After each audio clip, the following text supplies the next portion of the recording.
በ3 ሳምንት ብቻ ጸጉራችሁ የሚያሳድግላችሁ የጸጉር ዘይት ነው።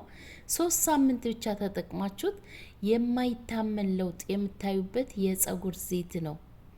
ይሄንን ቪዲዮ የደረሳችሁ እድለኛ ናችሁ። ቪዲዮውን እስከ መጨረሻ አይታችሁ ተከታትላችሁ ስሩት።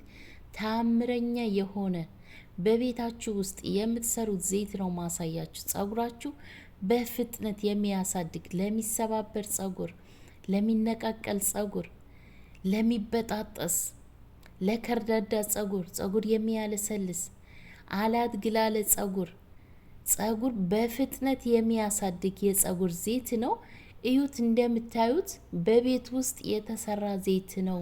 በቤታችሁ ውስጥ በቀላል ዘዴ ልክ እንደዚህ አይነት ዘይት ሰርታችሁ ጸጉራችሁ ማሳደግ ትችላላችሁ። ነግራችኋለሁ። በ3 ሳምንት ውስጥ አጠቃቀሙን፣ አሰራሩን አሳያችኋለሁ። ቪዲዮውን እስከ መጨረሻ ተከታተሉት። አሰላሙ አለይኩም ውድና የተከበራችሁ የሮዛ ጉራጌ ቻናል ቤተሰቦች እንዴት ናችሁልኝ? ዛሬ እንግዲህ የሚጠቅማችሁ የጸጉር ዘይት ይዤላችሁ መጥቻለሁ። በብዙዎቻችሁ ጥያቄ መሰረት ቪዲዮውን ሼር አድርጉት፣ ሁሉም ጋር እንዲደርስ። ብዙ ልጆች ጠይቀውኛል በውስጥ መስመር በኮሜንት። የምር ኮሜንታቸውን የሚጠይቁኝን አውጥቼ እዚህ ላይ ባሳያችሁ ምን ትላላችሁ? በጠየቃችሁኝ መሰረት ነው ይዤላችሁ የመጣሁት። ቪዲዮውን እንዲደርስ ሼር አድርጉላቸው፣ ሁሉም ሰው እንዲጠቀምበት። ቀጥታ ወደ አሰራሩ እንገባለን። አሰራሩን አጠቃቀሙን እነግራችኋለሁ። እዚህ ጋር የምጠቀመው አንድ ቀይ ሽንኩርት አጥቤ ልጬ በትንሹ እከታትፈዋለሁ። እንግዲህ ሽታ የምትሉ ልጆች ሽታም ተጠልቶ ጸጉርን ማሳደግ ፈልጋችሁ አይቻልም። በምትታጠቡበት ሰዓት ብቻ ነው የምትቀቡት። ጸጉራችሁን ልትታጠቡ ስትሉ ስለምትቀቡት ምንም አይነት ሽታ አይኖረውም።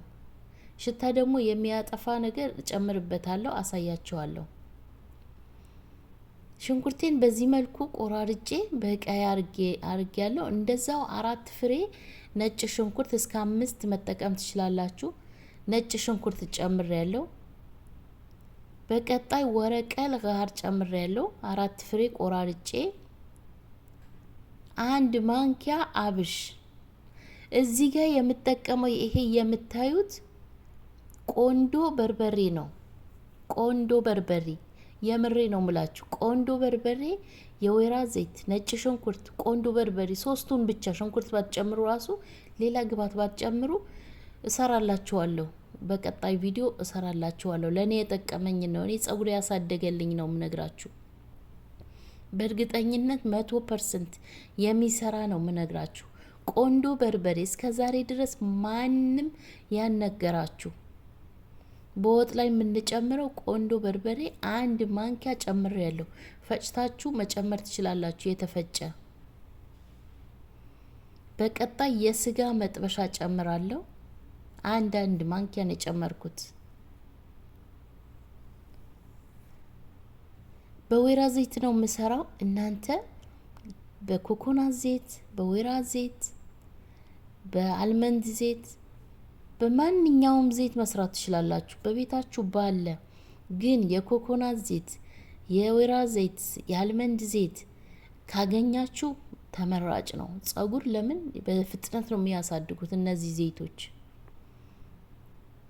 ካላገኛችሁ ግን በምግብ ዘይት መስራት ትችላላችሁ። የምግብ ዘይት ደግሞ የበቆሎ ዘይት ብታገኙ በጣም አሪፍ ነው። የበቆሎ ዘይት በሚገርም ሁኔታ ብዙዎቻችሁ አሁን ገብቷችኋል፣ ተረታችኋል፣ እየተቀባችሁ ብዙዎቻችሁ የበቆሎ ዘይት ጸጉራችሁ ቀይሮላችሁ በኮሜንትም እየነገራችሁኝ ነው።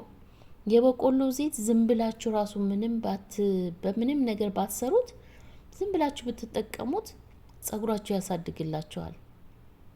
እዚህ ጋር የምጠቀመው የተፈጨ 1 ማንኪያ ጥቁር አዝሙድ የተፈጨ። ሁሉንም ግብአቶች ፈጭታችሁ መጨመር ትችላላችሁ። አብሹንም ፈጭታችሁ መጨመር ትችላላችሁ። የስጋ መጥበሻውም ቆንዶ በርበሬውም ፈጭታችሁ መጨመር ትችላላችሁ። እነዚህን ግብአቶች የወይራ ዘይት ጨምሬ በእንፋሎት ለ40 ደቂቃ ቀስ እያልኩኝ በፈላ ውሃ እሰራቸዋለሁ። ልክ እኔ እንደሰራሁት ነው መስራት ያለባችሁ። ቆንዶ በርበሬ ግዴታ ነው፣ ግዴታ ብያችኋለሁ። ቆንዶ በርበሬ ግዴታ ነው ብላችሁ እንዳትጽፉልኝ በኮሜንት። ግዴታ ነው። በቀጣይ ቪዲዮ ደግሞ ይዤላችሁ እመጣለሁ። እኔ አሁን እየተጠቀምኩት ነው ያለሁት። ይሄንን በነገራችን ላይ ይሄንን ዘይት እኔ ተጠቅሜ ጨርሼዋለሁ። ተጠቅሜ ውጤቱን አይቼ ነው ለእናንተ ይዤላችሁ የመጣሁት። ይኸው በእንፋሎት ለ45 ደቂቃ ለ40 ደቂቃ ሰርቼ በዚህ መልኩ አጠለዋለሁ። አንድ ላይ ክድን አድርጋችሁ በእንፋሎት ከሰራችሁ በኋላ ልብ ብላችሁ አዳምጡ። ቪዲዮውን እስከ መጨረሻ አዳምጡ ምላችሁ ለዚህ ነው።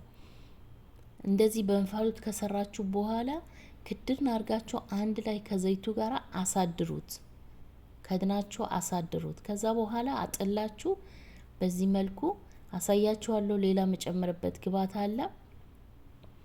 ይኸው ሳጠለው ይሄንን ይመስላል።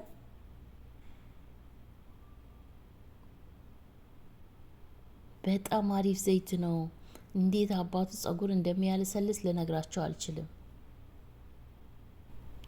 እዩት እንዴት እንደሚያምር እዩት። አሁን ይሄ ዘይት በውጭ ልግዛው ብትሉ አታገኙትም፣ በፈለጋችሁት ብር አታገኙትም። ይሄንን ዘይት ልግዛው ብትሉ ስለዚህ እቤታችሁ ውስጥ ሰርታችሁ መጠቀም ትችላላችሁ። አትስነፉ። እዚህ ጋር አንድ ማንኪያ ቁርንፉድ ጨምርበታለሁ። አንድ ላይ ነው ማስቀምጠው፣ አላጠለውም። ቁርንፉዱ አንድ ላይ ነው ማስቀምጠው።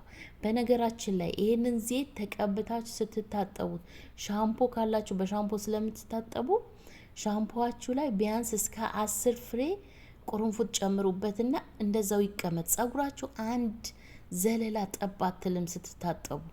በየጊዜ እንደዛ የምታረጉ ከሆነ ይሄንን ዘይት ይሄው በዚህ መልኩ ቁርንፉድ ጨምሬ አስቀምጠዋለሁ። እየቀነስኩ ተጠቀመዋለሁ በምጠቀም ሰዓት ማለት ነው። በሳምንት ግዴታ 3 ጊዜ መጠቀም አለባችሁ። በ3 ሳምንት ለውጥ እንድታዩ በሳምንት 3 ጊዜ ተቀብታችሁ ለ4 ሰዓት፣ ለ3 ሰዓት፣ ለ2 ሰዓት እንደፈለጋችሁ አቆይታችሁ በሻምፖአችሁ መታጠብ። ሻምፖአችሁ ላይ እንደነገርኳችሁ ቁርንፉድ ጨምሩበት፣ 10 ፍሬ ቁርንፉድ ጨምሩበት።